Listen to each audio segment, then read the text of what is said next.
Sa bawat sulok ng komunidad,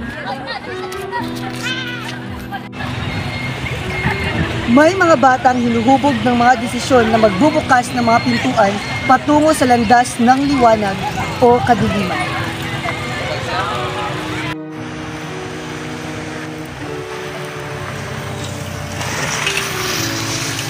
Ang paggamit ng mga gateway drugs tulad ng alak, sigarilyo at marijuana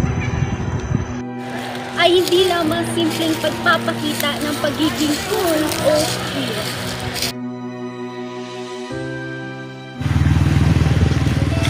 Ito ay may malalim at mapanganib na epekto sa kanilang buhay at sa buong komunidad. Sa bawat kabataang nalulugmok sa pag-aalak, bawat magulang na nawawalan ng pag-asa sa kanilang anak, bawat komunidad na nagdurusa sa epekto ng droga, ang panahon na ito ay panahon ng pagkilos.